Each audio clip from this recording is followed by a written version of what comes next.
Good morning. Good morning, Dr. Anita. Are you here yet? Good morning. Mm. Yeah, Should we start? good morning. How many participants do we have now? Currently, we have 15. Okay. Maybe we can have like 5 minutes, do you think? Or we Okay, can start. we will wait for another 5 minutes for our participants to join in.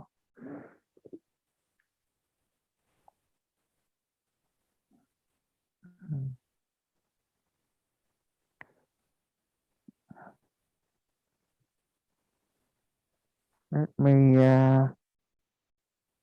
Let me turn on some music to humor us another 5 minutes. Mm.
Good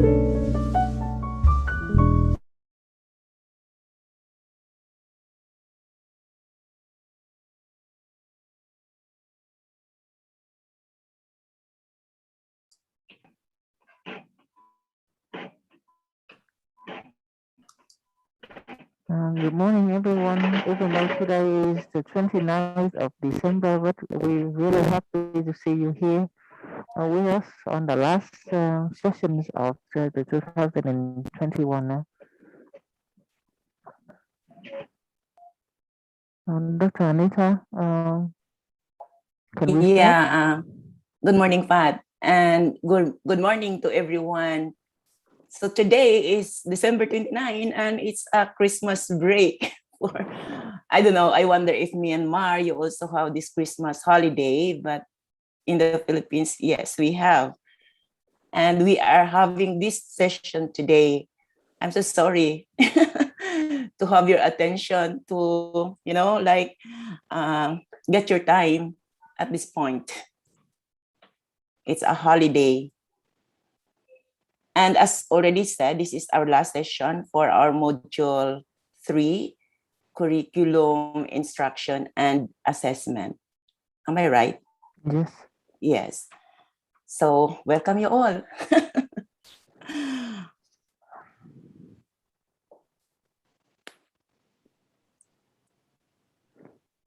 So my name is Fat, and just like the usual, I will be the moderator of today's sessions. And today's sessions is on the curriculum, instruction, and assessment module, and that would be module 3. And our two topics are revisiting the curriculum and learner-centered assessment. Just like the usual, our webinar is video recorded, so please watch and listen to the video. And if you have any questions, please type them into the Q&A panel or the chat box. And then after the video, Dr. Anita will address each question individually. And please do feel free to share any experience or any inputs related to the information given during the video. And as a formal introductions, our presenter today, Dr. Anita Capriano Oplina, obtained her doctorate degree in education planning and management in the Philippines. She has been in the field of education and engaged in administrative functions back in the Philippines. She was the assistant to the academic vice president at Seville University in 2014 and Dean of Faculty and Academic Affairs at FIMA Carayan de Oro College from 2015 to 2017. She worked at Simili Track in 2018 as a senior education specialist and has been working as a curriculum developer, instructional material designer, trainer, researcher, and lecturer. She is very passionate to advance the leadership and management skills of the school leaders, managers, administrators, and teachers in the Southeast Asia region. Before I'll turn over to our presenter to have a short discussion with you, I would like to request everyone to turn on your camera for a photo shoot just to commemorate today's sessions, even though this is the very last day of this year. I will be counting to 3. And I will take 2 shots. Please, 1, 2, 3. Cheers, please. And one more. 1, 2, 3. Smile.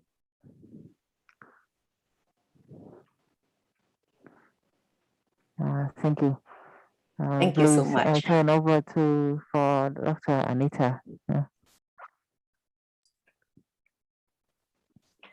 Okay, thank you, Pat, for your introduction and for the photo shooting.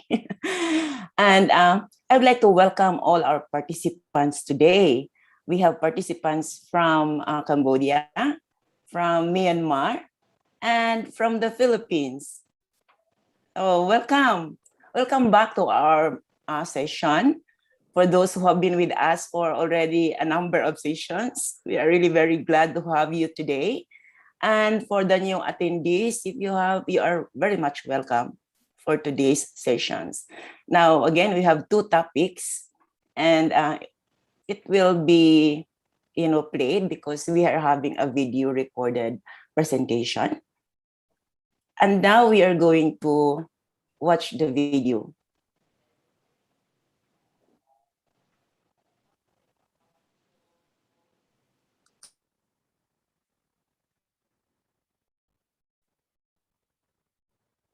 Hi everyone. Welcome to the last session of Module 3, Curriculum, Instruction, and Assessment module. Today, we are going to explore the last two topics. Topic 11, Revisiting Curriculum, and Topic 12, Learner-Centered Assessment. Let's begin with Topic 11, Revisiting Curriculum. My presentation includes 3 key points, which are as follows. What is revisiting curriculum? Why should the curriculum be differentiated? And what are some curriculum differentiation strategies and ways to use them in the classroom? What is revisiting curriculum? Revisiting curriculum means evaluating its effectiveness after it has been implemented and reflecting on what students did get out of it and what they did not get out of it. Review and revision are important because they enable teachers to consider the ways curriculum interacts with actual students in a real school environment. School's curriculum is important for teachers because it informs teachers what skills must be taught at each grade level to ultimately prepare students for post-secondary education or a job. Understanding the big picture helps teachers align the learning objectives of their own curriculum with the school's curriculum. At the heart of a high-quality curriculum is the premise that all students, regardless of ethnicity, gender, socioeconomic status, lifestyles, among others, are able to learn and are capable of being successful. Hence, one critical component of revisiting curriculum is making it responsive to the students' readiness level, interest, and learning styles. For this reason, curriculum must be differentiated. This brings us to the second key point of my presentation. Why should the curriculum be differentiated?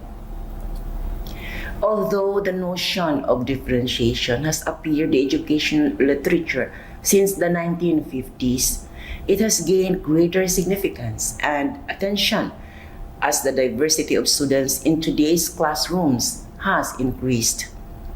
Tomlinson defined curriculum differentiation for all students as ensuring that what a student learns, how a student learns, and how the student demonstrates what he or she has learned is a match for students' readiness level, interest, and preferred mode of learning. Curriculum should be differentiated. General education curriculum is appropriate for students identified as gifted. However, it needs to be adjusted to respond to the capacities that distinguish the learning of students with high ability. Those capacities are evident as they demonstrate by learning more quickly, greater depth and complexity of conceptual understanding, longer concentration on tasks, greater curiosity, a greater preference for solving more complex problems, and motivation. Motivation and attitudes towards school, as well as academic achievement, may suffer when students with high ability are offered unchallenging curriculum. Boredom and challenging behaviors are likely outcomes. Differentiation should be a constant best practice in classrooms, not an occasional event. The learner characteristics that create a need for it are constant and should be the response to them. The subjects in which an individual's abilities are strong, frequent, intense, consistent, will require ongoing differentiation to ensure the differential benefits continue to accumulate. Curriculum differentiation implies a commitment to accommodating individual learner characteristics, which requires curriculum differentiation strategies. This takes us to the last key point of my presentation. What are some curriculum differentiation strategies and ways to use them in the classroom? As we know, every learning activity in a curriculum is composed of four elements. They are content, process, product, and learning environment. Each element can be modified to accommodate the characteristics of an individual or group of high ability learners. The content, process, and product take place in the learning environment. These elements are interdependent.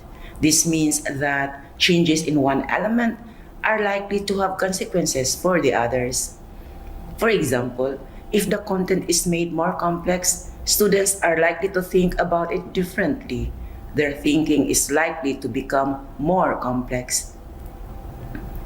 Maker and Shiver proposed a system that includes strategies or principles to differentiate curriculum for highly able learners. They are organized in clusters, addressing the four elements of curriculum. Let me start with content. Content differentiation strategies. Some content differentiation strategies are extracurricular topics, lives and living, and real life topics. Extracurricular topics. Differentiating with extracurricular content means covering a range of disciplines, concepts, systems of thinking, and topics that are not covered in the student's current grade level's core curriculum. It is typically chosen by the teacher and may or may not be connected to student interests. Connecting extracurricular content to student interests is an excellent strategy. This can help them become more motivated and engaged. This is especially critical to get student feedback when working with students who are underachieving or unmotivated. How to use it in the classroom. When deciding on extracurricular content, use your imagination as a guide. It may be animation, chaos theory, agriculture, robotics, survey methods, celestial navigation, or learning a new language. Lives and living. This differentiation strategy entails the addition or enhancement of content that focuses on the lives of creative, productive individuals. It includes renowned persons who have contributed to or sought to improve the world. While some of these individuals may have gone unnoticed, they have made substantial and permanent contributions to the lives of others. Encouraging students to make personal connections between the lives of others and their own is one strategy to promote student self-awareness and acceptance. Comparisons between people in the same field from diverse backgrounds can give valuable insight into the impacts of culture, gender, family structure, historical context, and location, to name a few. The goal is for students to uncover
catalysts for creative output as challenges to interested and individual talented students.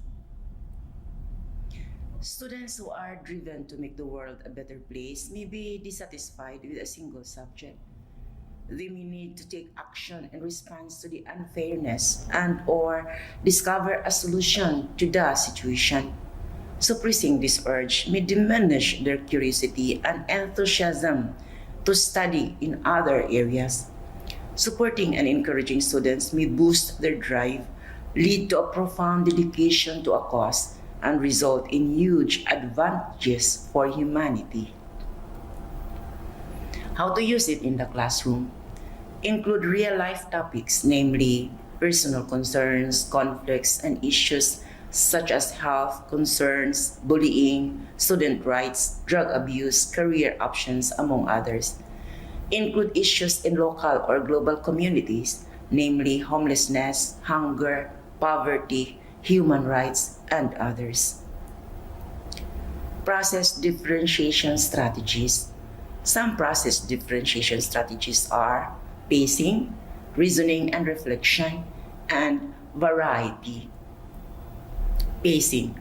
Differentiating the pace of learning means students learn at a pace commensurate with their abilities in order to maintain their interest and provide a developmentally appropriate level of challenge. For some high ability students, this will mean accelerating to get to more advanced material. At other times, they will want to decelerate to dig deeper into the complexities of the content. Flexibility is the key to differentiating the pace, responding to the learner's need to go faster or slower. Gifted students differ widely in their processing speed and style. Some will be quick and impulsive, others slow and reflective. How to use it in the classroom? Use pre-assessment. The choice of pre-assessment will depend on how the results will be used. If the results will be used to group students for the next lesson, an informal procedure may be appropriate. If the results will be used to determine which concepts a student has mastered in an entire unit of study, a formal pre-test should be used. It should be equivalent to the post-test. Reasoning and reflection. Differentiating curriculum to involve reasoning and reflection means having students explain not only their conclusions, but also the reasoning that led them to these conclusions, and describe the metacognitive aspects of their thinking throughout the process, planning, monitoring, and evaluating. These practices ask students to access and share their reasoning. Students can be asked to describe their planning before beginning an activity involving reasoning, learning experience, their reasoning and monitoring during the learning, and their evaluations of the development of their new understandings after it is concluded. How to use it in the classroom? Use activities that involve reasoning and reflections. Sample activities include taking and justifying one's position on health issues. For example, is COVID-19 vaccination safe? And taking a stand on a moral or ethical dilemma. For example, is it right or wrong for the media to publish or broadcast confidential government documents? And variety. Differentiating the learning process with variety means varying the types of differentiated learning experiences offered throughout the school year. The goal is to expand the range of ways students can think, feel, learn, find, and solve problems in order to stimulate their interest, enhance motivation, and accommodate their preferred ways of learning. It enables highly able students to explore methods of learning, to develop self-awareness of the methods and conditions under which they excel or struggle. They may also discover new ways in which they prefer to learn. How to use it in the classroom? Vary the way students participate with classmates, such as work individually on their own, pairs, groups, collaborate, or compete. Vary the ways students perform the projects, such as individual pursuits, teams in problem based learning, or whole class simulation. And vary the method of presenting information, such as hands on activities, print, video, demonstration, or speakers. Product differentiation strategies. Some product differentiation strategies are authentic audiences, transformation, and variety. Authentic audiences. Authentic audiences refer to individuals whose expertise is closely related to the subject of the student's product. Regardless of student's age, an authentic audience may involve members of the scientific community, the city council, a government agency, the arts community, among others.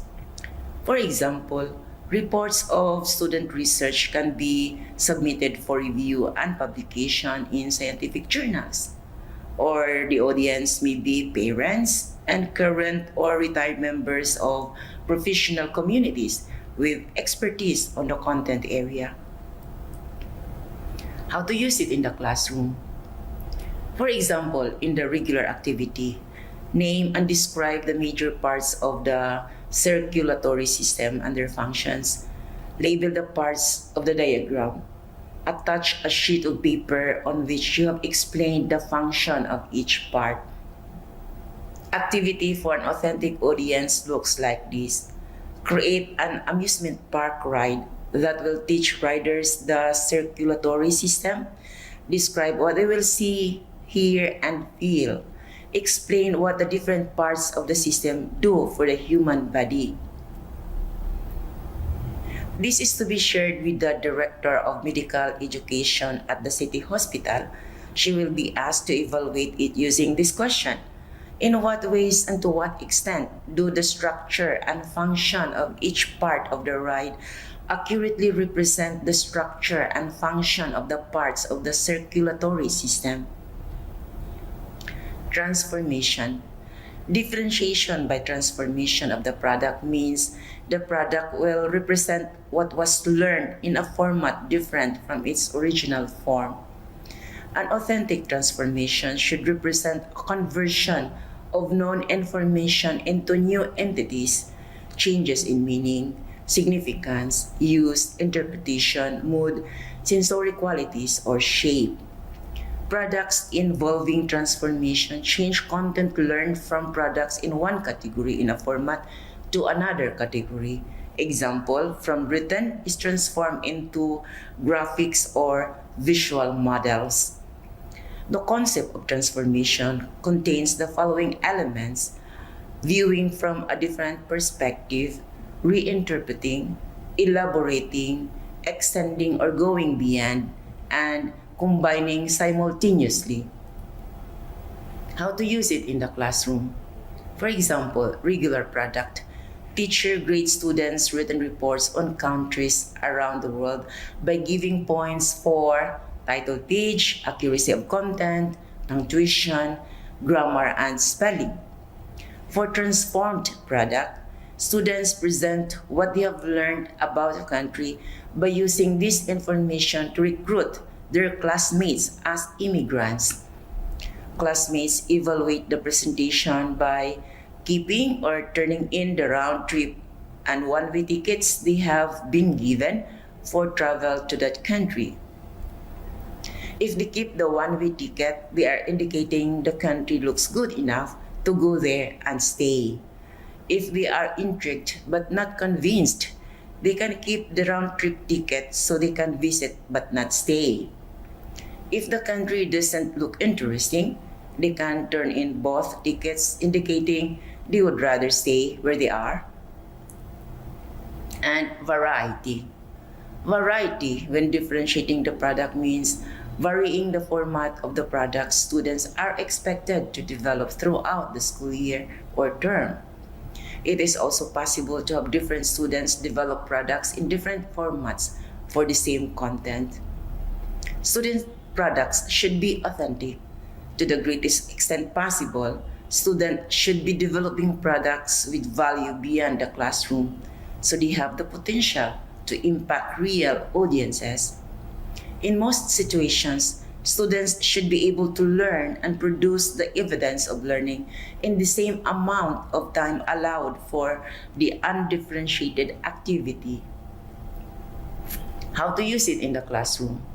Products can be classified according to their form of expression.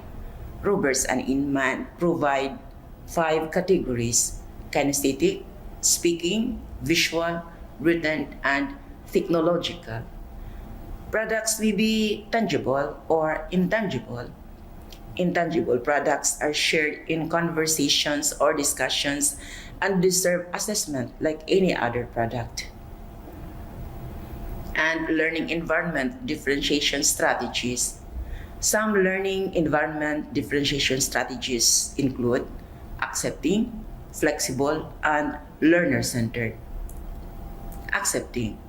An accepting learning environment has 3 essential elements. 1.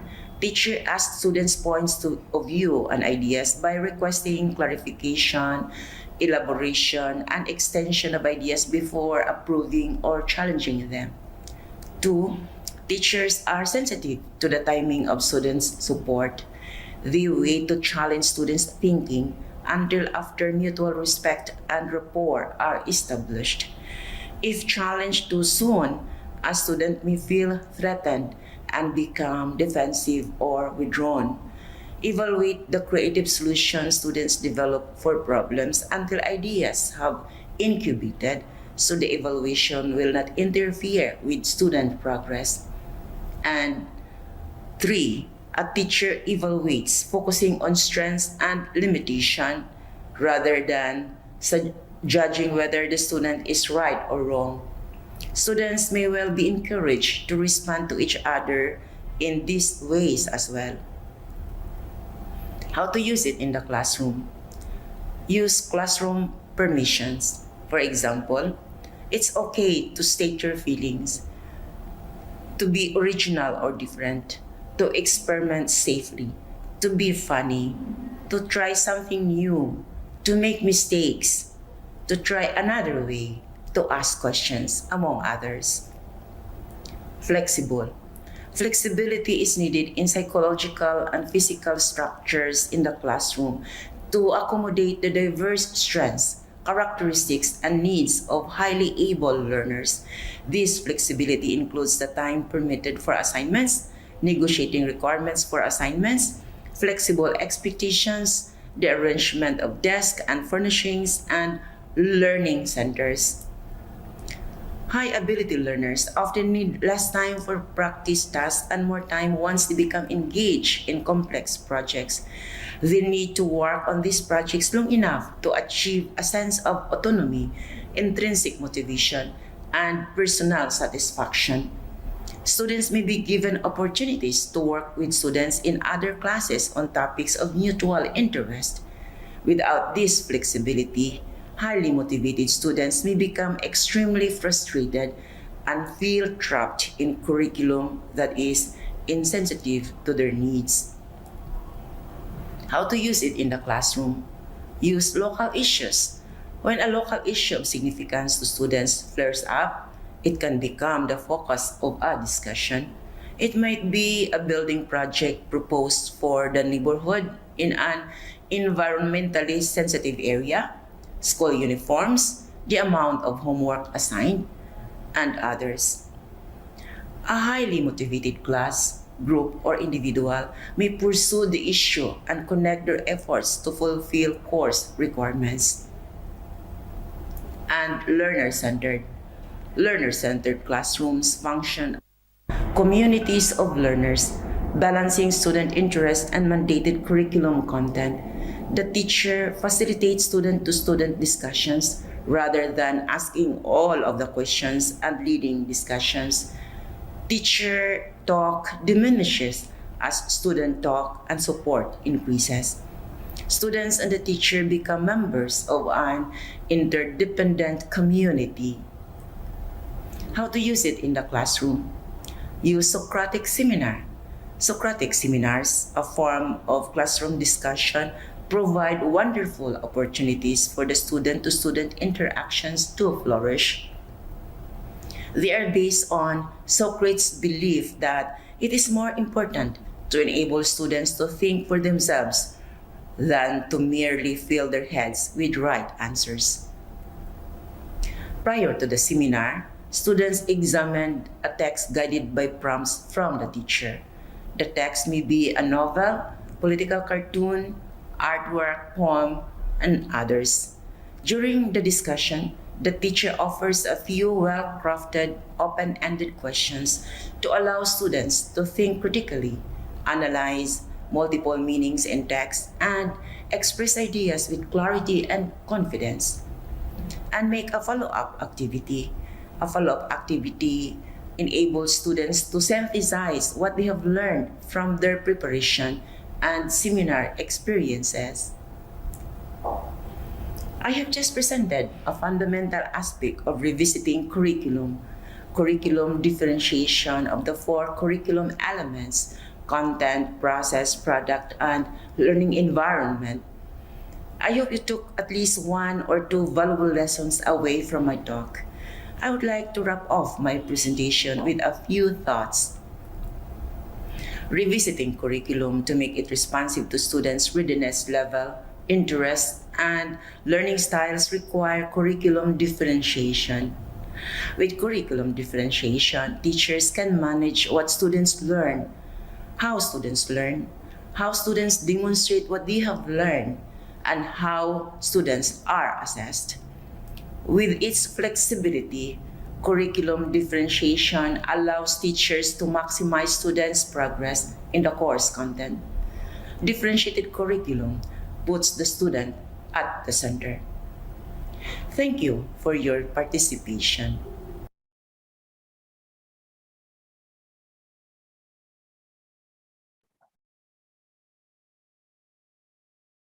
So that is the end of the video. Dr. Anita, if you have any thoughts, can you please share with our participants?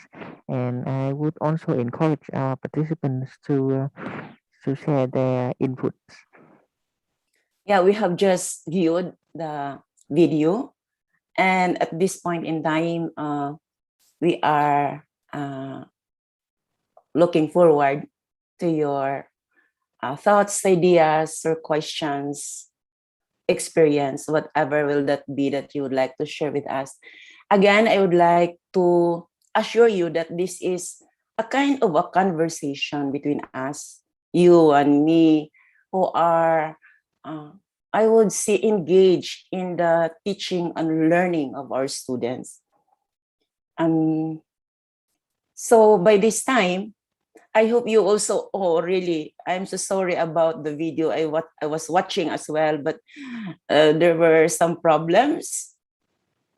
But I guess the problems cannot be, cannot be addressed right away. It's just that it's the thing that came out while the video was playing. So I hope that it does not disrupt you much about the presentation. Yes. Okay.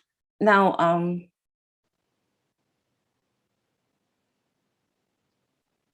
I guess I would like to turn over now the microphone to our moderator for the question and answer.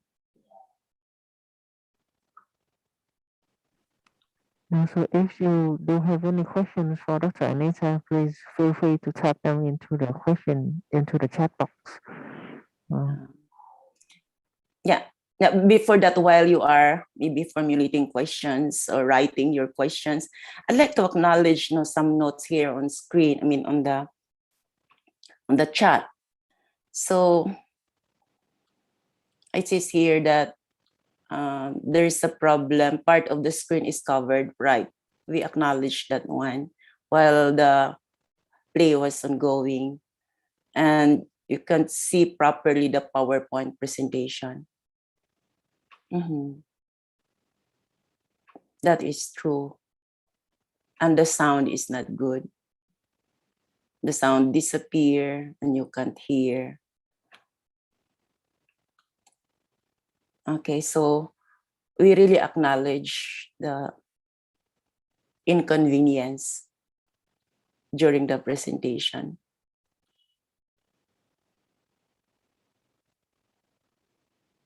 Okay, thank you so much for sharing your concerns. Okay, so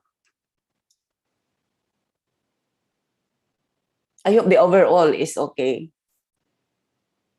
Pat, what can you say? It seems that happened to be some disruption of the internet. That's why the sound periodically disappear for a while. That's true. As for the PowerPoint, we will send you through your email.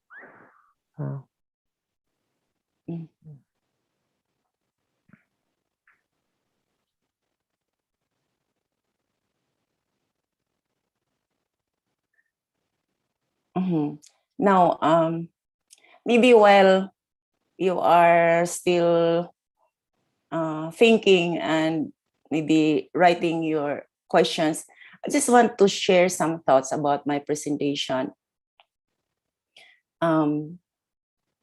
Revisiting curriculum here is really kind of evaluating the curriculum that we have been used in the classroom and finding out whether or not the curriculum is working for our students, the kind of students we have. Now, I would like to tell you that there are different purposes of revisiting curriculum. You may revisit the curriculum to see the sequential, arrangement of the topics. That may be one purpose of revisiting curriculum.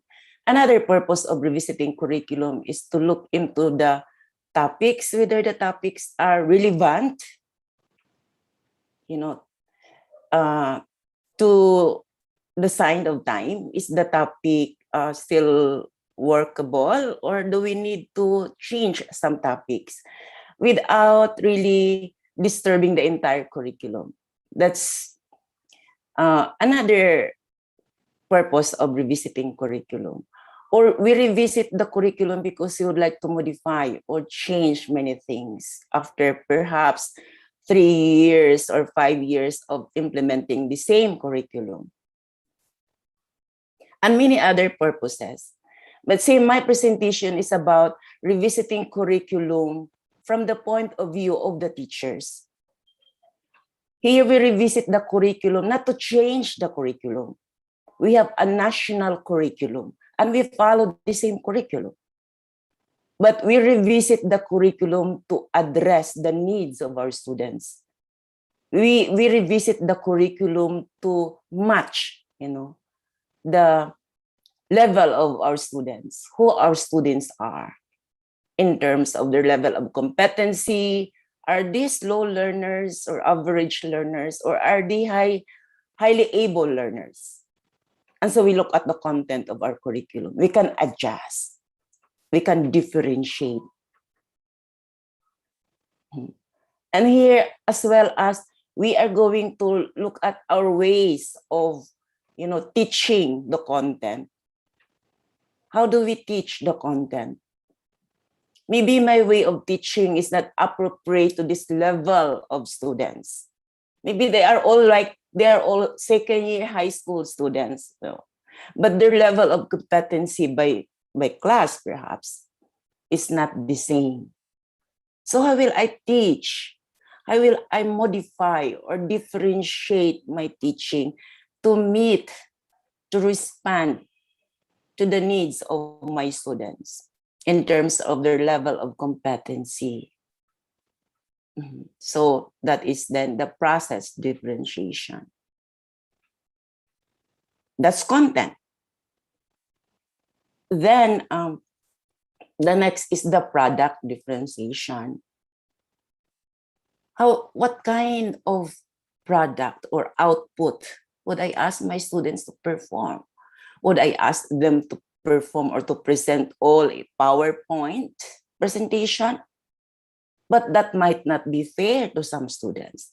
Maybe some students would like to present it in diagram or graphical form.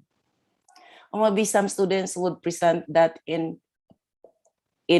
printed copies or maybe reports, depending on their needs. So we can modify. Or maybe I also mentioned product like tangible and intangible product.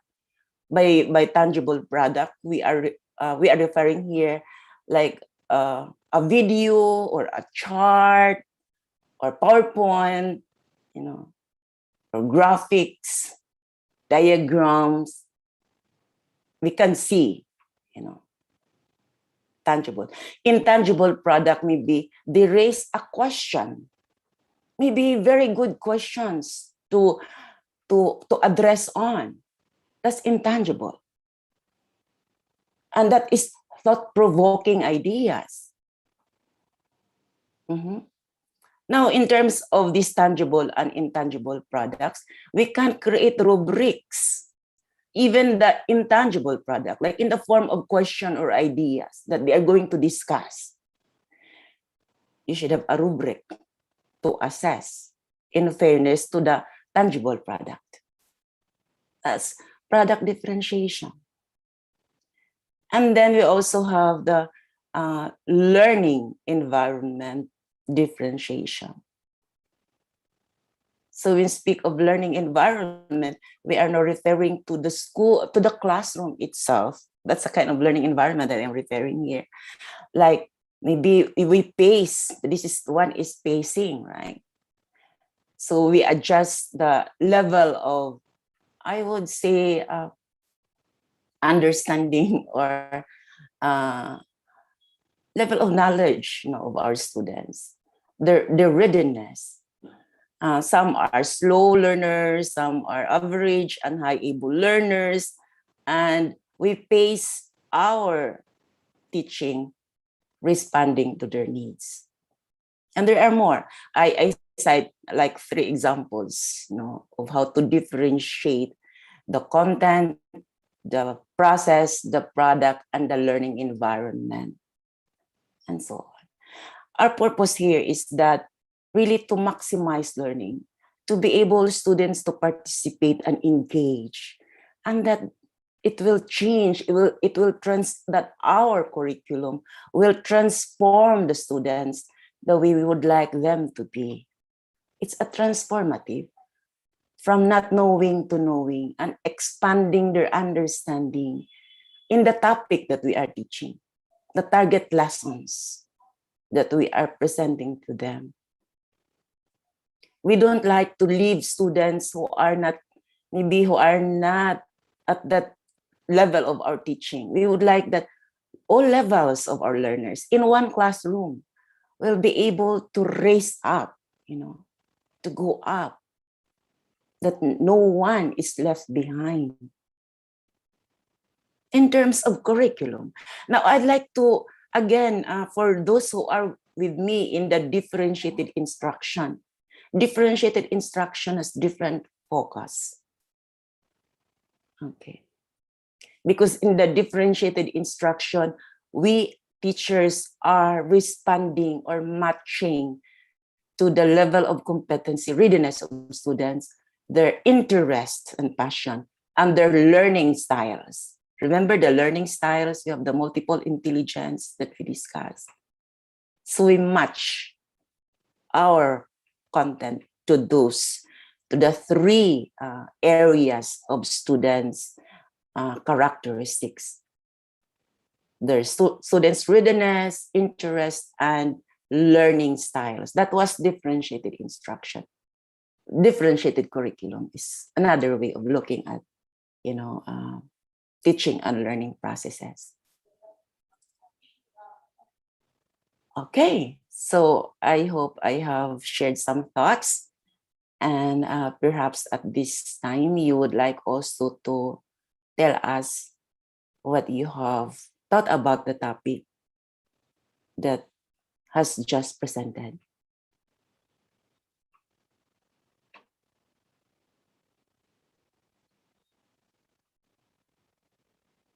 Dr. Anita, there is a question in the chat box. Mhm. Okay. So this is from this is Miss or Mr. I'm not so sure, but Niente Ong. I hope I have pronounced the name correctly. It says here, which level curriculum do you visit? Okay, thank you for that question. When I was teaching back in the university, it was really a tertiary education because I have to, whatever class I have, I am going to look into the curriculum. After, this is it then, after knowing my students, the level of proficiency that my students have, then I will check the curriculum, the content. We speak of curriculum here, we are referring to the content. That the content that I am going to teach for one semester. For example, I am teaching, for example, I was teaching literature. Then the literature subject focuses on different kinds of different genres of literature, like short story, drama, play, and then I look at each of the content, I mean, all the content of the entire semester, and see how can I modify, how can I would say, adapt, modify this topic. If it is about a short story, how can I modify this topic to address or to match to the level of competency of my students?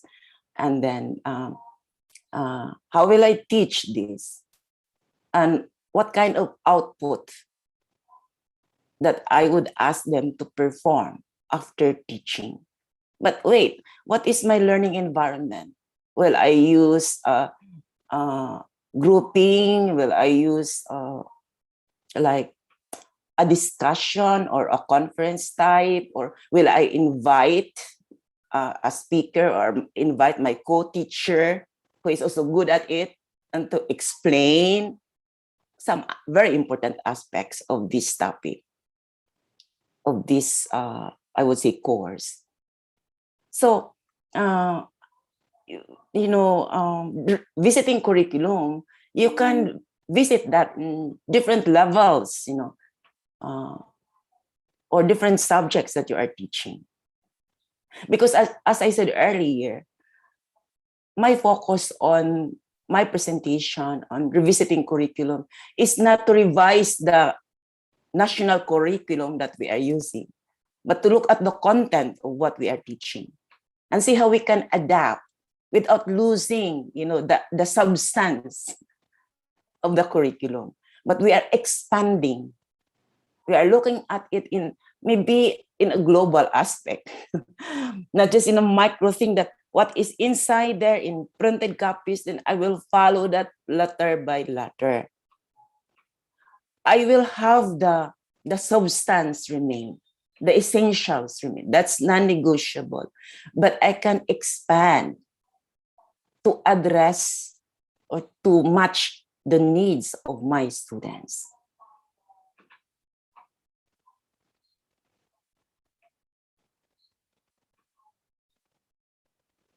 Okay. I hope I have shared my thoughts to Miss, I don't know, but Niente Ong.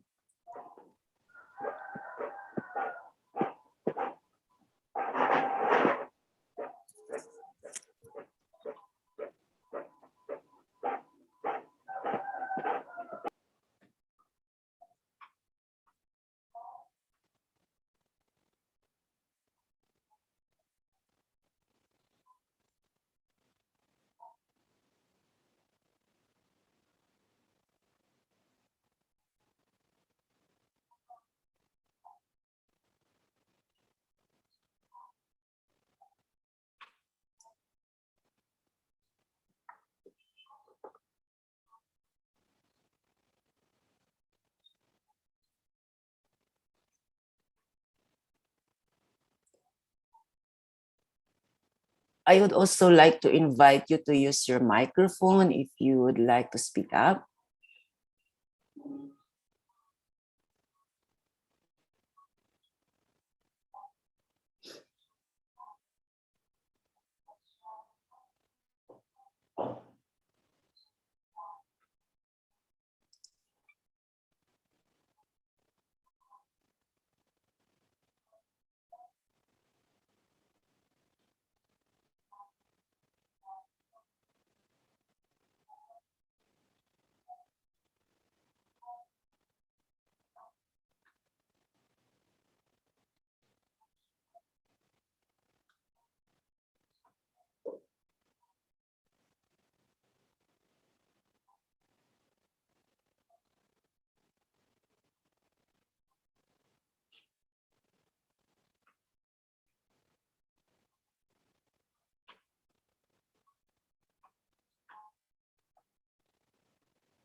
So as some of our participants are uh, concerning that they haven't received the PPT through their emails, so please stay with us after the next lecture, and we will have the attendance link.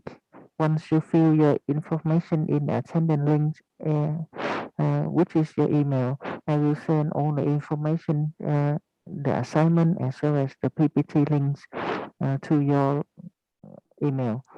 Um,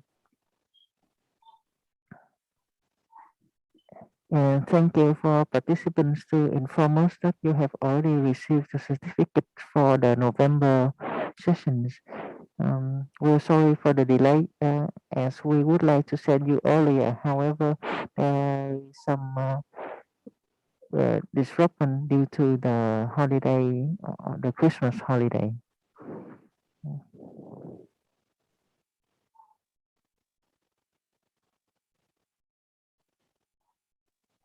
So as for now, it's nearly 10, Dr. Anita. I would like to Yeah. suggest we have a 15-minute break and come back at around 10:15. Mhm. Uh, Yeah. I think we will have a 15-minute break, right?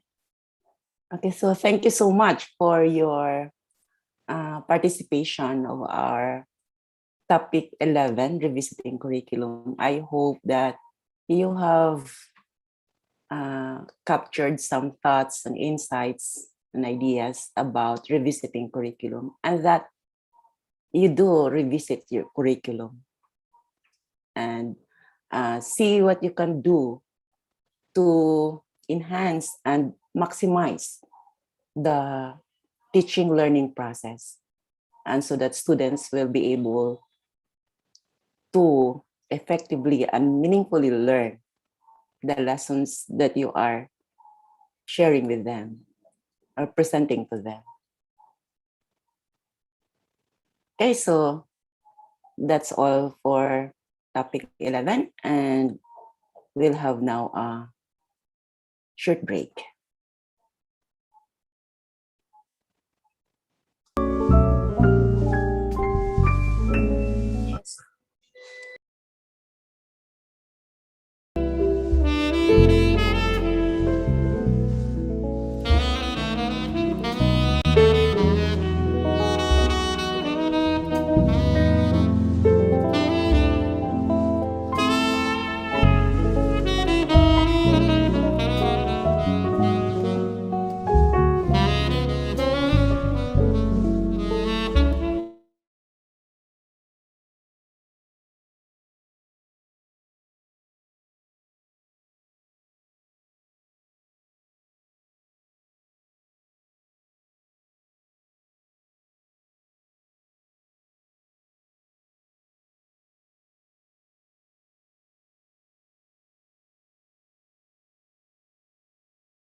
Dr. Anita, we will resume our sessions for the Yes. lecture 12.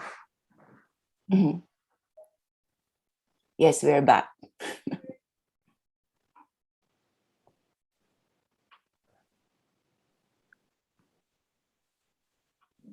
And this next lessons will be on learner centers assessment.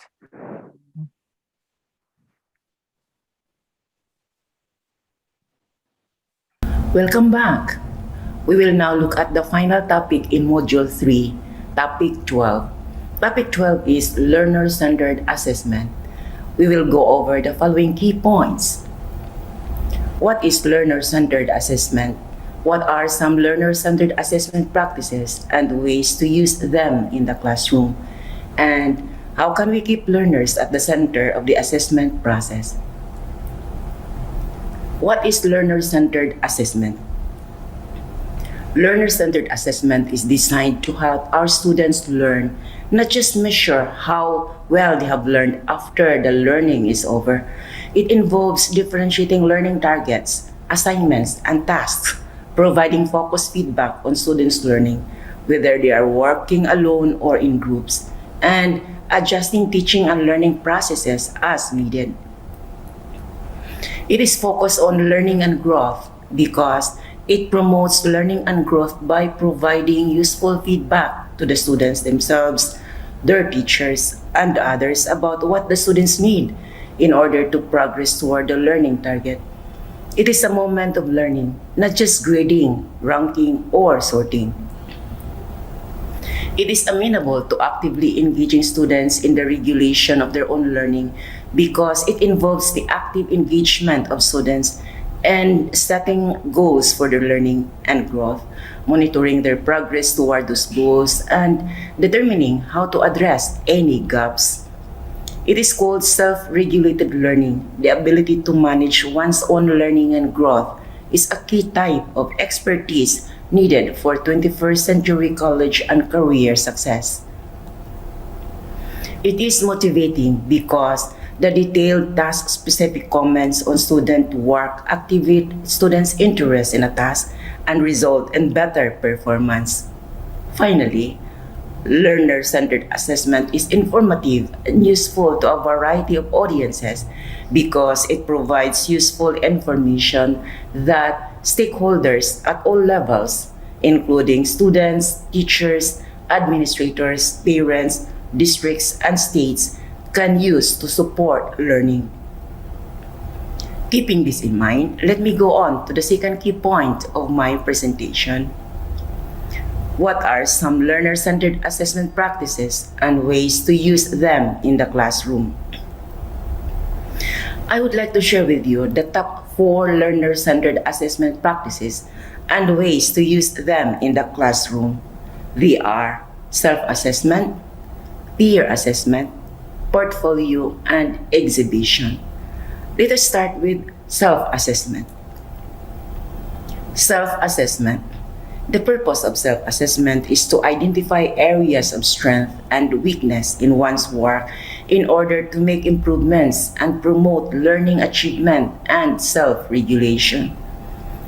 As defined by Paul Pintrich, self-regulation is the tendency to monitor and manage one's own learning. Research suggests that self-regulation and student achievements are closely related.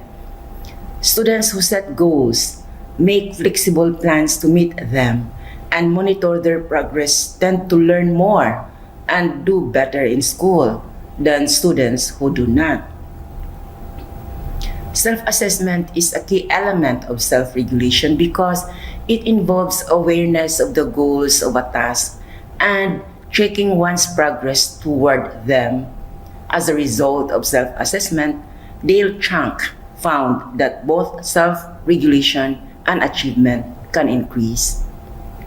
Done correctly, self assessment can play a fundamental role in a balanced system of student centered assessment by encouraging students to critique their own work and explicitly identify both strengths and areas that needed improvement. Self assessment is individualized. It involves active student engagement by putting ownership of the assessment process in the students' hands. They are in charge of monitoring progress toward goals by comparing their work to explicit criteria, identifying gaps, and making plans to close those gaps. Student involvement is even greater if their teacher involves students in generating the criteria for a task by co-creating a rubric. How to use it in the classroom? Ask students to self-assess familiar tasks like assignment, journal, discussion, or performances such as recordings, plays, sketches, among others, using clearly identified success criteria. Practice using anonymous samples. When students become more confident, allow them to practice and use their own work. Start small and apply the process to a particular criterion or a section of work. Peer assessment. The purpose of peer assessment is for learners to provide feedback to one another on the quality of a product or performance. Students engaged in peer assessment help one another identify strengths, weaknesses, and target areas for improvement. According to Keith Tapping 2018, peer assessment happens both inside and outside of school and across different times and contexts, leading to the development of valuable metacognitive, personal, and professional skills. Tapping argues that effective peer assessment involves the following 9 steps. 1.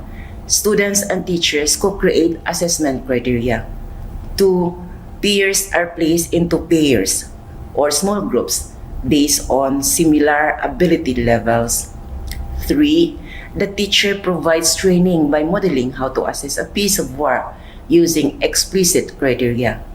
4. Students get a checklist with peer assessment guidelines. 5. The activity to be assessed and timeline are specified.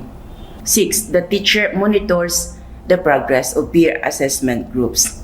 7. The quality of the feedback is examined. 8. Reliability is checked by comparing teacher and peer-generated feedback. And 9. The teacher provides feedback to the students about the effectiveness of their assessments. How to use in the classroom. Provide students with a clear and explicit assessment criteria with associated grades if appropriate, and guidance on how to use the assessment criteria. Provide students with opportunities to develop their understanding of the criteria, that is, practice activities to assess exemplars or compare student and staff assessments. Provide students with training to peer assess effectively, which includes using prompts, checklists of criteria, teacher modeling of how to assess work, and regular practice. And provide students with guidance on working collaboratively so that they are able to use the talk in ways that enable them to hypothesize, reason, and critique. Portfolio assessment. Portfolio assessment is a term with many meanings, and it is a process that can serve a variety of purposes. A portfolio is a collection of student work that can exhibit a student's efforts, progress, and achievements in various areas of the curriculum. A portfolio assessment can be an examination of student-selected samples of work experiences and documents related to outcomes being assessed, and it can address and support progress toward achieving academic goals, including student efficacy. Portfolio assessments can provide both formative and summative opportunities for monitoring progress toward reaching identified outcomes. By setting criteria for content and outcomes, portfolios can communicate concrete information about what is expected in students in terms of the content and quality of performance in specific curriculum areas, while also providing a way of assessing their progress along the way. You can use either traditional portfolio or digital portfolio. Each has strengths and limitations. However, digital portfolio stands out from traditional portfolios as the digital nature of the tool. It allows for easier documentation since students can use a phone, laptop, or tablet to capture their work. A digital portfolio offers a platform for self-reflection too. It gets rid of any last-minute scrambling associated with building out physical portfolios at the end of a school year or project deadline. There are different types of portfolios to show learning in the classroom, and I choose the two common types of portfolios. They are progress portfolio and showcase portfolio. Progress portfolio. As the name implies, the progress portfolio enables students to create a document that represents their work. It provides tools for students to capture, annotate, organize, and communicate about their work. Where the progress portfolio differs from the traditional notion of portfolios is in its emphasis on supporting process. Rather than just showing final products, the progress portfolio encourages students to document their interim work products. Progress portfolios make student evaluation into an organic, progressive conversation. When students update a portfolio regularly, teachers can use the documentation to conduct formative assessments too. This step can help engage students with ongoing feedback and commentary, not just a final grade. Progress portfolios contain multiple examples of the same type of work done over time and are used to assess progress. If cognitive processes are intended for assessment, content and rubrics must be designed to capture those processes. How to use it in the classroom?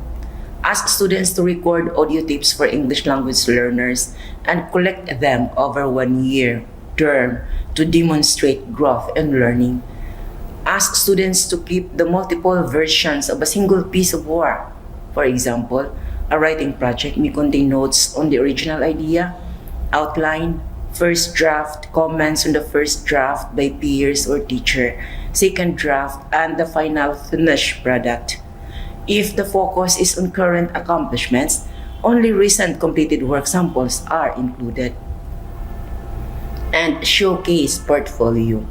Showcase portfolios are designed to display a learner's best quality of work.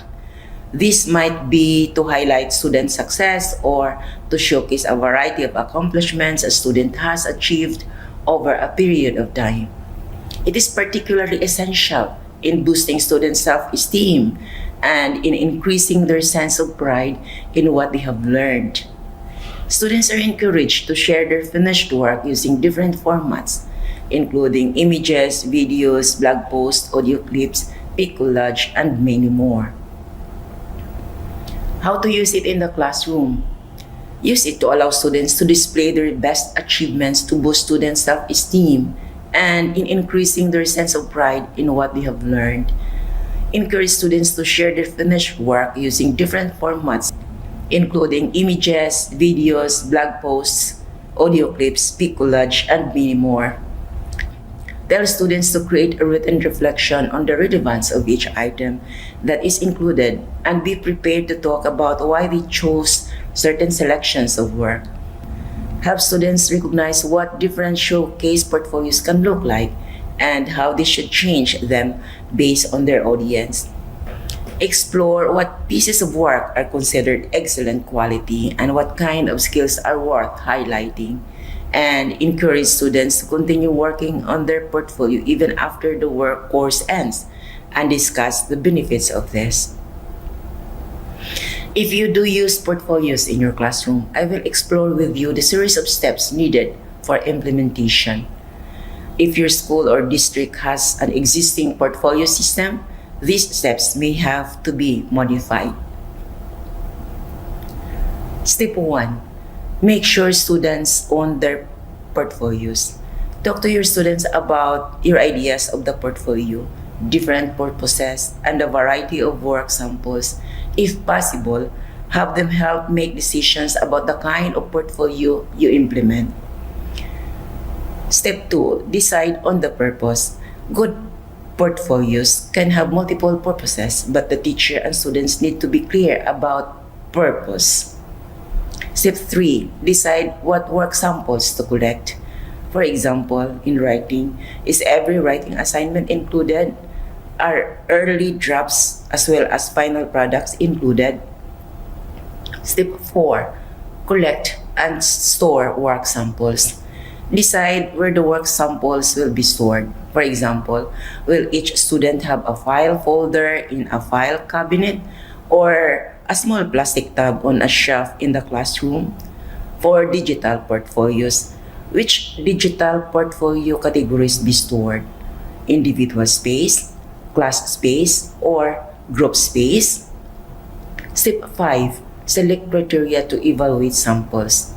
If possible, work with students to develop scoring rubrics. This may take considerable time as different rubrics may be needed for the variety of work samples. If you are using existing scoring rubrics, discuss with students possible modifications after the rubrics have been used at least once. Step 6. Teach and require students conduct self-assessment of their own work. Help students learn to assess and evaluate their own work using agreed-upon criteria. For younger students, the self-assessment may be simple, strengths, weaknesses, and ways to improve. For older students, a more analytic approach is desirable, including using the same scoring rubrics that the teachers will use. Step 7. Schedule and conduct portfolio conferences. Teacher-student conferences are time-consuming, but conferences are essential for the portfolio process to significantly enhance learning. These conferences should aid student self-assessment and should take place frequently. And step 8. Involved parents. Parents need to understand the portfolio process. Encourage parents to review the work samples. You may wish to schedule parent-teacher-student conferences in which students talk about their work samples. And exhibition assessment. Exhibitions represent a paradigm shift from evaluating academic achievement strictly through seat time toward a system of authentic demonstration of mastery designed to simulate the kinds of open-ended challenges faced by people working in a field of study. Exhibitions are a rare example of a summative assessment process that exemplifies each of the 4 characteristics of student-centered assessment. They are individualized to student interests. They involve personalized, ongoing feedback from a variety of sources before the official summative exhibition. They actively engage students in regulating learning by requiring them to set short-term and long-term goals and to seek out feedback in order to achieve a successful outcome. Exhibitions ensure continuity between formative classroom assessment and high-stakes summative assessments by employing teaching, learning, and assessment practices in classroom settings to rehearse, emphasize, and otherwise reinforce progress towards successful final exhibitions. How to use it in the classroom? You may ask students to present a final essay that requires skills in inquiry and synthesis to answer essential questions. Demonstrate project and answer questions before the class. Investigate local problems such as poverty, illiteracy, overcrowding, political instability, and others, and answer questions before the class. With this in mind, let's proceed to the last key point of my presentation. How can we keep learners at the center of the assessment process?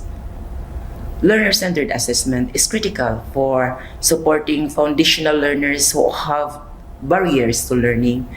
To keep learners at the center of the assessment process, here are some simple strategies. Set clear goals. Teachers and learners mutually agree to performance goals and how they will be defined and measured for each task. Action verbs like define, create, argue, or solve are often incorporated. Goals go beyond objective right and wrong answers. Learners should be able to explain a process or apply what they have learned. In algebra, for example, learners may be required to not only provide the right answers, but to show and explain their process. Rubrics can be an effective assessment mechanism in support of setting concrete, comprehensive goals while helping learners understand the standards and expectations. Involve learners. Learners need to be part of the assessment process right from the beginning. Explain the purpose of the assessment as part of the learning process. For example, assessment can be used to help learners know what skills to work on and can be a baseline to measure their learning. Monitor and measure progress. Learners monitor their progress and performance on assignments by objectively comparing their work to expectations and asking themselves tough questions. Am I able to argue for X or solve for Y? Even if I have the right answer, did I reach it using a reliable process? In this stage, learners make notes about what is necessary for their own continued improvement. Use language your learner understands.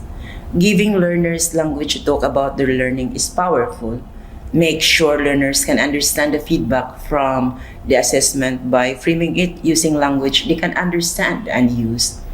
It gives them the ability to be reflective about and discuss their own learning. Focus on strengths. Learners come to the learning with skills, strategies, and knowledge that they can build on to achieve their goal. Help them see their strengths and how they will help them. And use assessment to inform learning. Assessment helps clearly define what skills need to be learned. Use the assessment as the basis to plan learning activities that build the skills and knowledge the learner needs. I have just finished my presentation of the three key points concerning learner-centered assessment. I hope you get new insights, concepts, and ideas that you can put into practice in your own classroom, given your unique context and situation. I would want to round up my talk with a few thoughts. When I was teaching in the university, I had a colleague who prided himself on being a tough grader. Very few students passed his classes. He talked extensively to his classes at the beginning and throughout the term about how challenging his tests were and even bragged about the meager percentages of students who typically passed the test. I hope you don't follow these types of practices, for I found most teachers still hold same practices, not explicitly. It's important to reflect on the real purposes of assessments and measurement in our work. We should be working toward assessment that help us improve our practices to support student growth and student diversity. In all cases, the important thing is for teachers to learn what students are learning or not learning as we challenge them to build knowledge, attitudes, dispositions, skills, and practices using learner centered assessment. Thank you for your participation.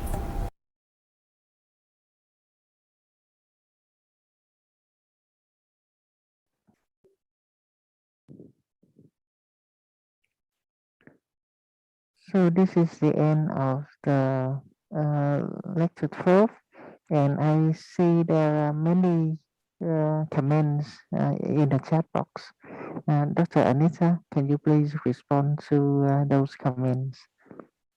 Okay, thank you so much for being with us still no, in the second session, in second part of our module 3, curriculum, instruction, and assessment. Okay, may I read some messages and perhaps questions here in the chat box?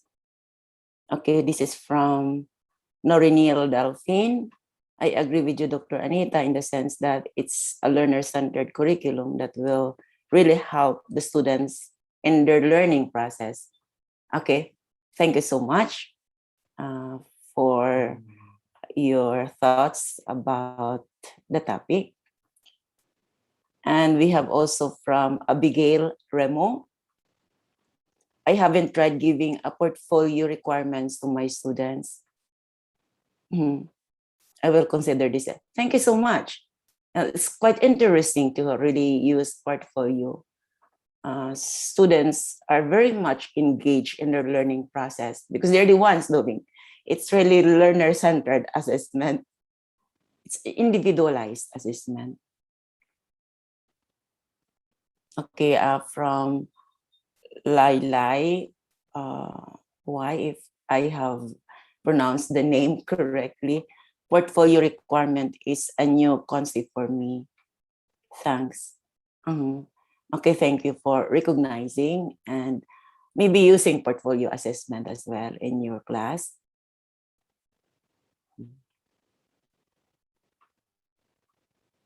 Okay, so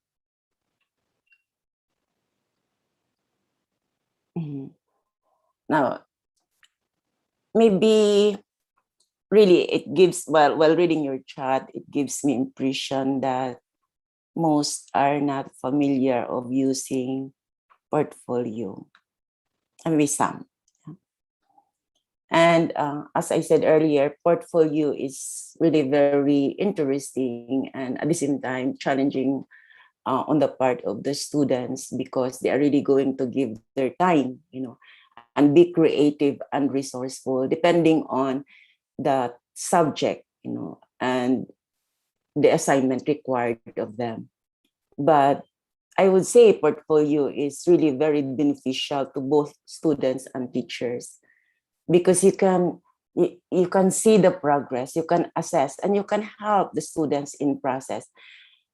So that when we are giving them a project, for example, we don't just give grades in the final product because that might be quite unfair on the part of the students because how they work on that in the process, how they have invested their time, effort in doing research, in enabling them to perform the assignment. But if you have the portfolio, you will be able to see the process, the development, on what the students are doing in the process. And students also will be motivated because their efforts and time are recognized.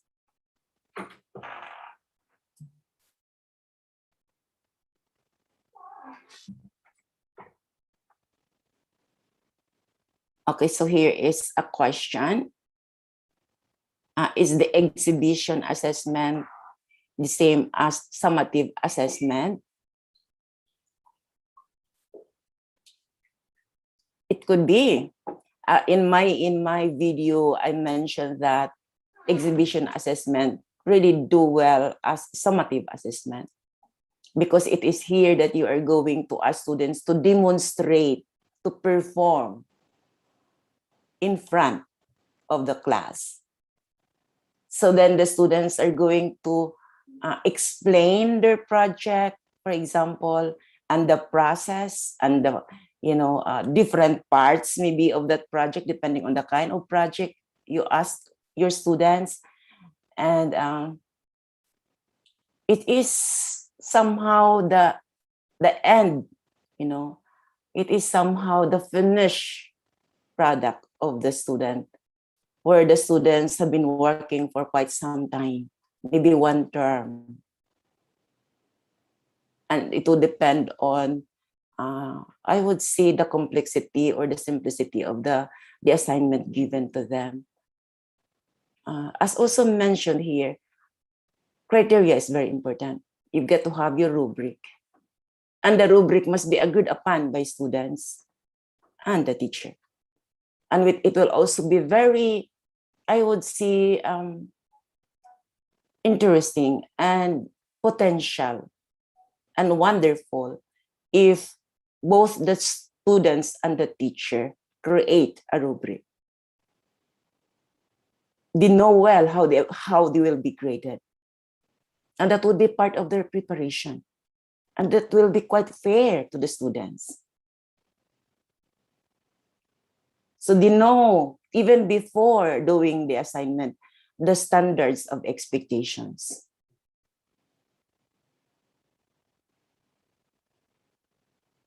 So I encourage you using exhibition if you have not tried exhibition, portfolio, the 4 learner-centered assessment. We have the self-assessment, peer assessment, portfolio assessment, and exhibition assessment. Actually, there are different kinds of portfolio assessment. I only choose the 2 commonly used, but you can use also process assessment, progress assessment, portfolio, process portfolio, progress portfolio. You have the product portfolio and showcase portfolio. And there are more terms that you can, maybe you can explore depending on the purpose of that assignment. The kind of portfolio we ask from our students will depend on the purpose of the assignment. And it must be agreed upon by the students as well.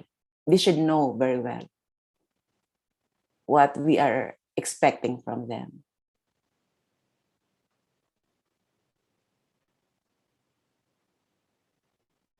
So I hope I have answered that exhibition assessment is the same as summative assessment.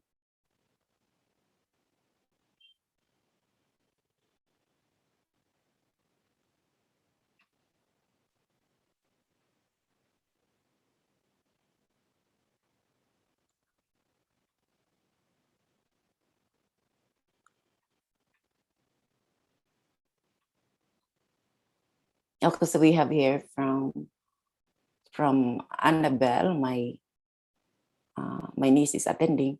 We are able to use portfolio assessment here because that is one of the requirements of our learners to pursue in their next grade. In this sense, they are really doing their task through portfolio assessment, or should I say finished product. Yeah, you are truly right indeed. Thanks a lot. Okay, very good that you're using portfolio. And you can use different kinds of portfolio, as I said, depending on the purpose of the assignment.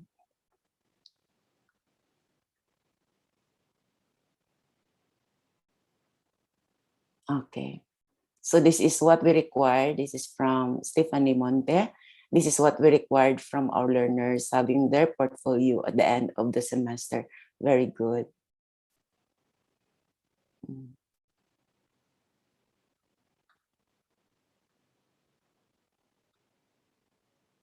Hopefully you will also use, and you're also using exhibition assessment.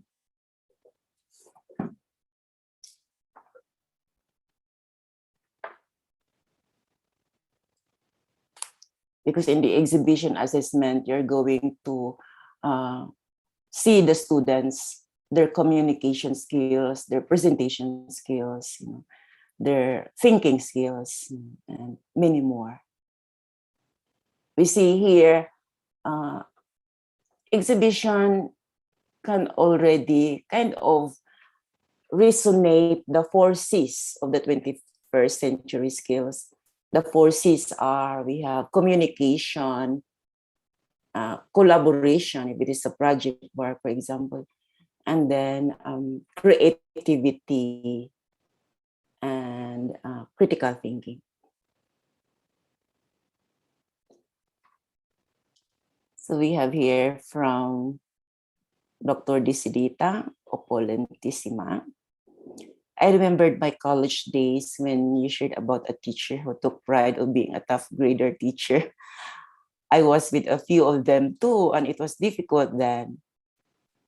After your talk, I can call their assessment teacher-centered. Right. I definitely agree with you. Teacher-centered assessment. And thank you for sharing that experience, Dr. Desidita.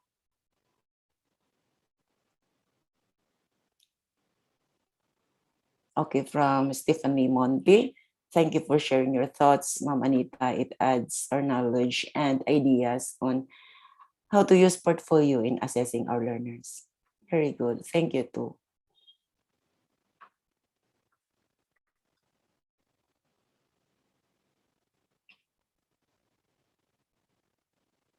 Okay.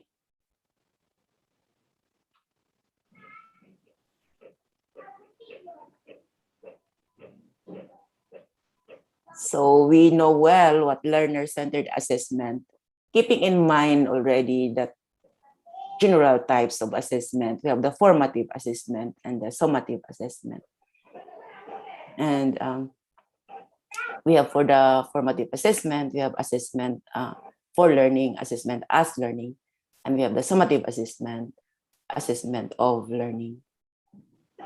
And we have different kinds of assessment. We have diagnostic assessment, we have pre-assessment, we have post-test assessment, and so on. Keeping all this in mind, we can apply our for learner-centered assessment best practices, such as self-assessment, peer assessment, portfolio assessment, and exhibition assessment. Okay, from Shekis Bagnuran, these kinds of assessment could practice the creativity of the learners instead of using summative tests. I mean, it could still be a good way to assess students' learning, but as a 21st century teacher, it is also good for us to embrace new learning assessment styles. Yes, definitely. So we have from Pan Chamrion, if I have pronounced it correctly. What are differences between assessing of learning, assessing for learning, and assessment as learning? Okay, the differences. I would say when we say assessment of learning, this is a kind of a summative assessment where you're going now to evaluate the learning of your students. Maybe from the start of the lesson, from the day 1 to maybe day 30, or that depends, no? It's a kind of a summative assessment because the overall, learning of students are there in front of you, and you look at it, and then you see how much learning your students have at the end of, or at the end of the term, or the end of the year. That would depend on the scope of your topic, the scope of your subject. Now, assessment for learning is, now this is the teacher is trying to evaluating how far the students have learned.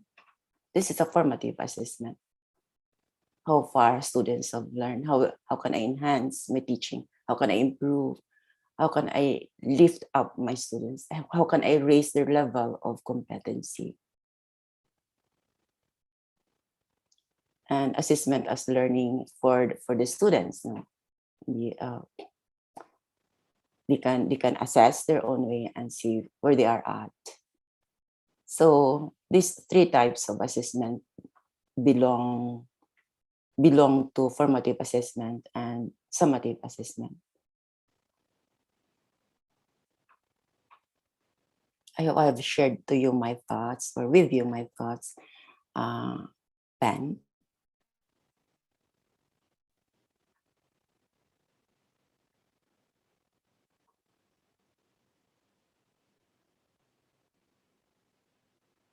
Oh, by the way, in terms of the formative assessment, uh, we can normally, like some schools are telling that in the formative assessment, we don't necessarily give grades to our students because it is our indicator whether students are learning in process or not. So we can improve and we can enhance our maybe process of learning or teaching, or maybe add on inputs. We can look at the content, we can look at the process, we can look at the learning environment of the students, and we can look at the product, the kind of output that we ask our students. So that is in the formative assessment. Really, our intention is to help our students learn more, to make the learning process effective and meaningful, and that they won't forget what they have learned. That would transform their understanding from not knowing to knowing. That's a formative assessment. And if we are doing good at formative assessment, I guess summative assessment can also be very effective and promising to students. Students would not be fearful when exams are coming in because they know well.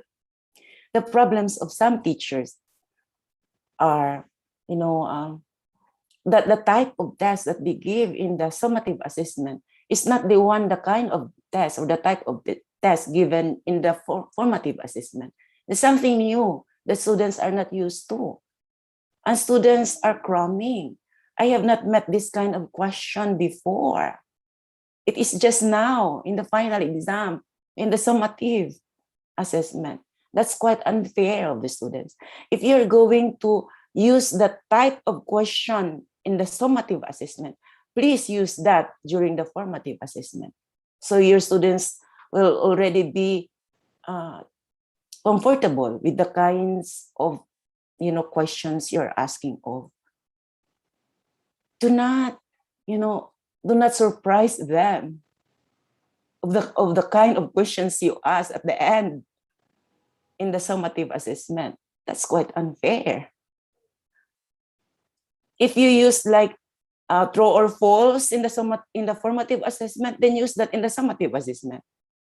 You see, if you use multiple choice in the formative assessment, use that in the summative assessment. If you use open-ended questions in the formative assessment, then use that in the summative. Whatever types of questions you ask in the formative assessment, then use that in the summative assessment.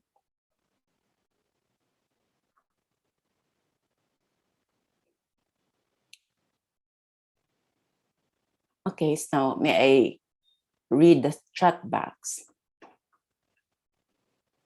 Just a moment.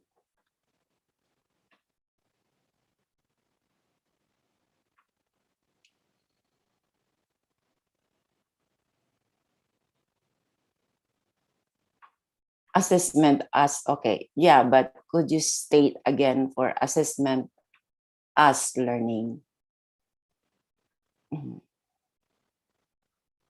Now, assessment as learning, as I mentioned a while ago, is a formative assessment. That is a kind of assessment that is done in process so that teachers can use to improve, the teaching process, both the content and the methodology and the learning environment, addressing the interests of the students, the readiness of the students, and the learning styles of the students. Okay, so thank you for sharing an explanation through, this is from Shekis Bagnuran. Through formative assessment, you could assess the learner's learning as well as you could also assess your way of teaching. If the learners are able to gain the knowledge they're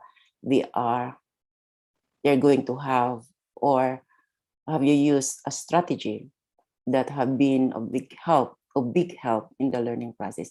I definitely agree with you. Yes. Formative assessment is not only for students to be able to know where they are at and what they lack and what they need to improve, but it will also be a very good indicator for teachers to improve his or her way of teaching, content, process, product, and learning environment in matching to the students' readiness, interest, and learning styles.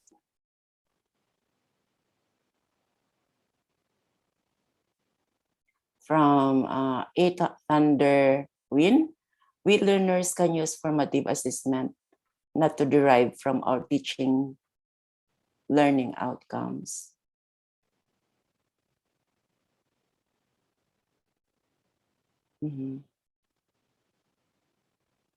Okay.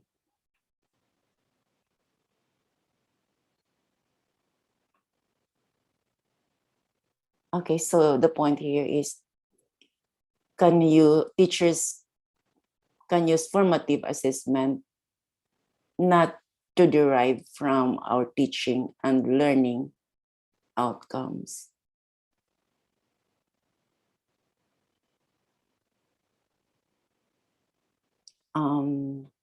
I wonder what do you mean by this, Win? But I guess what you are trying to tell here is that formative assessment can be used.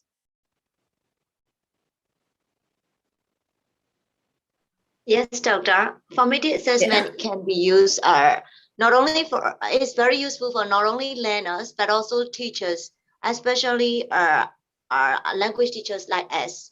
We have to maintain our learning outcomes and teaching outcomes, and we can use formative assessments to maintain ourselves, not to mislead our teaching. I think, teacher.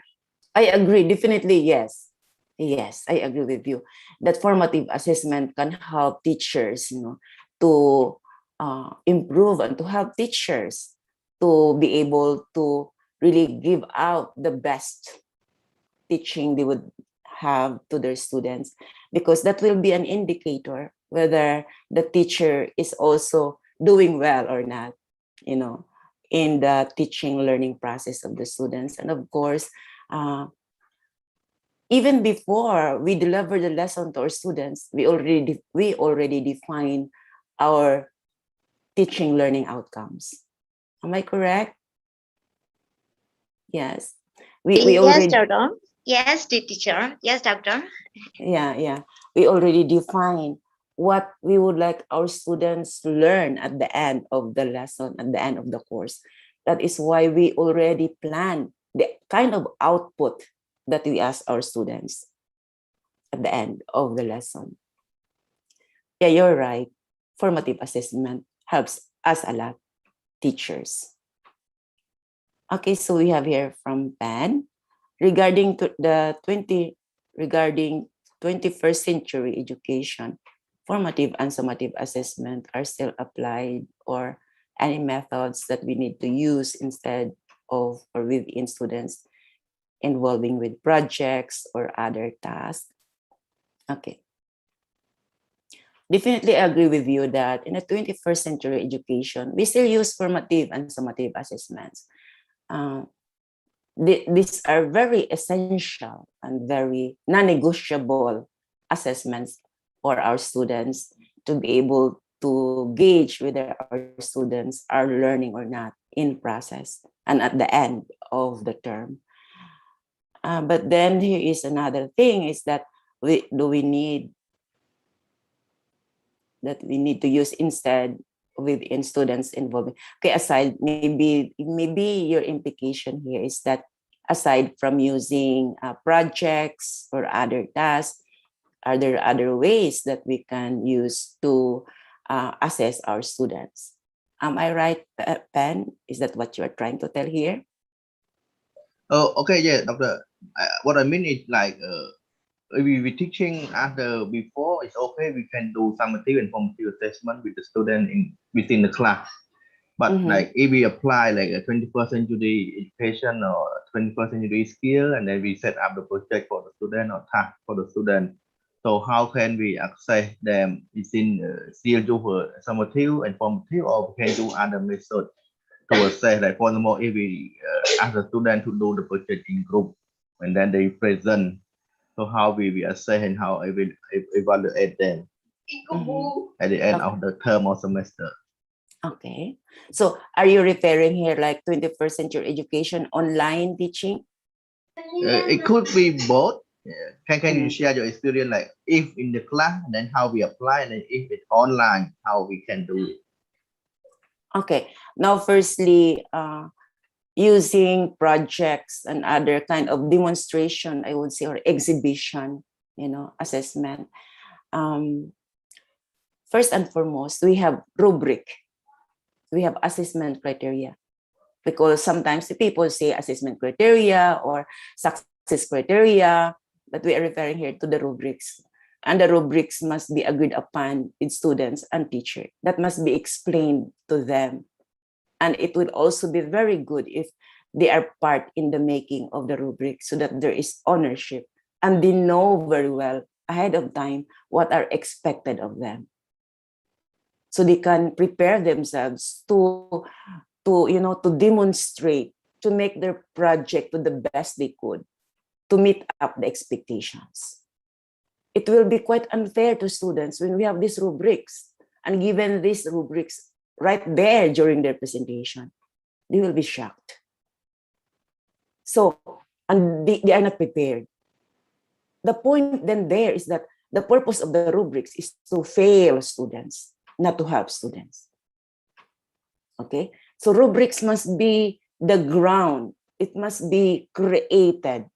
And students, even, okay, different levels of students. Not only tertiary education, you can apply that even in elementary students. You can talk in the language they understand. So I would say this is learner-centered assessment. I'm referring here to learner-centered assessment. The purpose of the assessment is to help students improve. To help the students, raise to our standards of expectations. These are my expectations. These are the school's expectations. These are the academic expectations. So these expectations must be clear to students. That must be explained so that they can level up. So if the expectations here, then they are trying to move up, to meet the expectations. Whatever expectations you have set ahead, that must be agreed upon, because there may be expectations that are beyond their capacities. That would not be fair. See, when we make rubrics, we look at the competencies, the level of our students. That is why in the learner-centered assessment, you may have one project but different rubrics. Okay? The rubrics of the high ability learners are different from the rubrics of the slow learners. We cannot give both because the expectations are different. If you are giving rubrics to high ability learners, same as the average learners or the slow learners, they will get boredom because that's not their level. So that's the first thing that we're going to do. Whether we are online or offline, we should have the rubrics clear to them and clear to us. Okay, point is, how do we apply that? How do we apply? If, say, for example, a project, and that is a group project, maybe a team of 3 students, you set time. You should have set very much ahead of time for their demonstration to show off their project. And you're going to, of course, they know already the rubrics you have prepared, and they're aware of that. And there must be a time preparation for them. And they are going to do it there in front of the class, if that is, for example, offline. See? And they will perform. Now, the grading would depend now on the teacher, whether you will grade them by group or by individual. That would depend, and that must be agreed upon as well. Students know how they will be graded. Okay, so you can do that, but see, in the process, like in the process of doing the project, for example, you may use the progress portfolio. It would depend. You can use progress portfolio so that you can monitor your group of students, the progress of their work. And then the final, maybe in the summative now, is that you will ask the students to present. This is an exhibition assessment. You can do it differently. So that could be in the offline, but the same thing you will do in the online. Virtually, you can ask students to demonstrate and perform, guided by the rubrics, guided by the criteria you have set upon.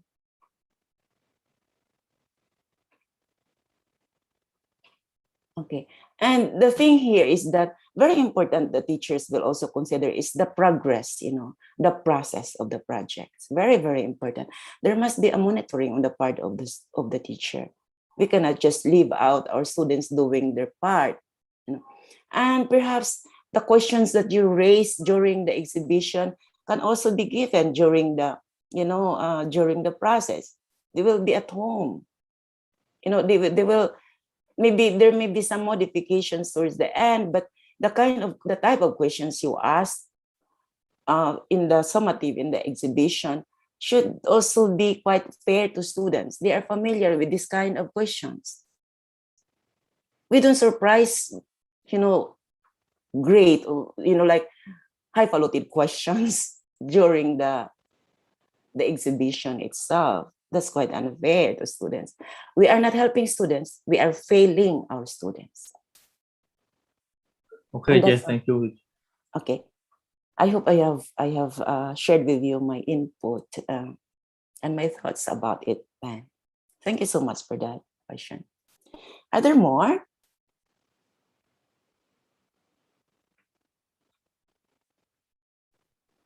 Thank you so much, Doctor. Thank you so much for your sharing. Welcome.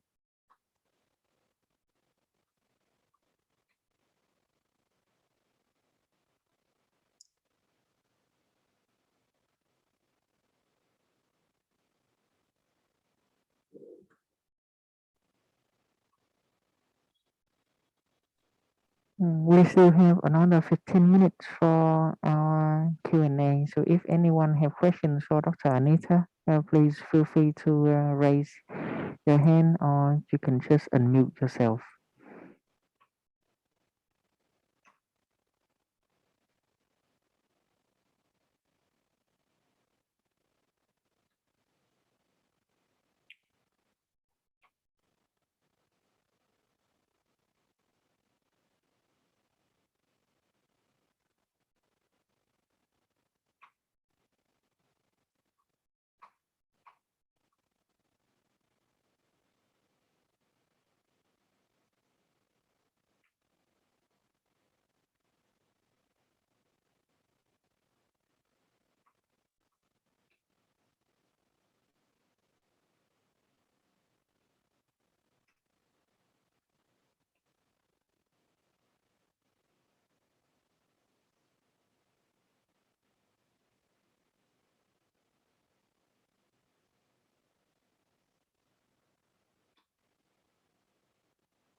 Dr. Anita, it seems there isn't any more questions. So would you like to wrap up today's session? Okay, I agree with you. It seems that there are no more questions or sharing of thoughts.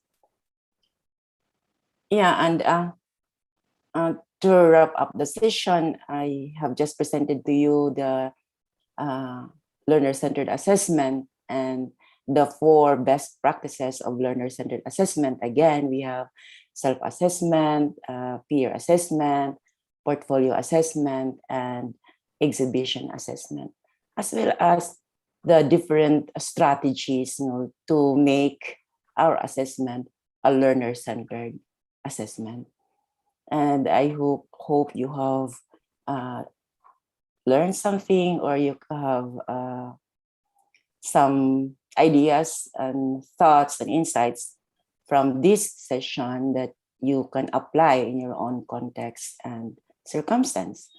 And I will be very happy if what you get will be put into practice.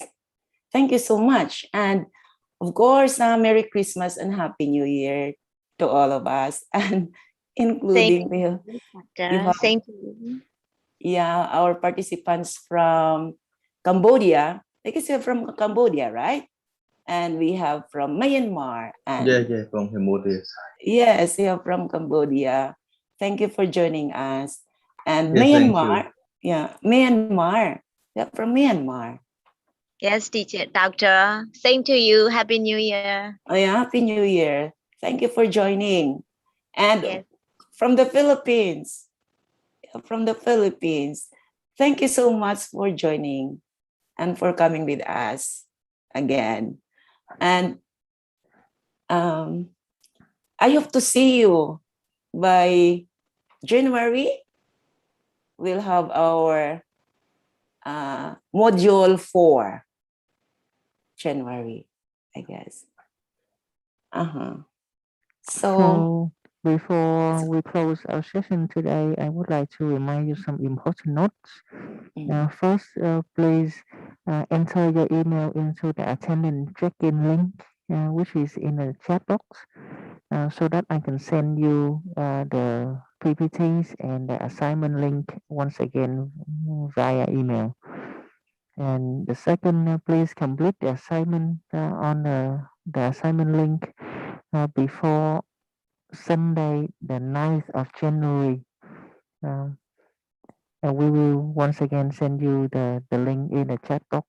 In your email next week. Your name on the assignment will be used in your certificate, so please make sure you input it correctly. And we will inform you once the next session's dates are finalized, and we will send you the Zoom link, the Zoom invitation 2 or 3 days before. And usually our sessions will be at the end of every month, from the 24th to the 30th. And it's always half a day. Thank you for everyone to join us today. We really appreciate you being here with us on the very last day of of the year, learning and sharing thoughts instead of going shopping. Yeah, I really appreciate your joining us today. I thought you are already busy shopping, going to the malls and buying and preparing for the new year. Thank you. And welcome. Welcome to really your thoughts and ideas. And of course, you're sharing also during the 2 sessions of our module 3. Okay, so bye for now. Bye for now. I will be stay online for another 10 minutes. Okay. For anyone to get the link. So if anyone have any question, you can talk to me or you can chat to me. And for this program, please feel free to share this free program with your college and network so that it can make a greater impact to the regional education. We really look forward to meeting you again.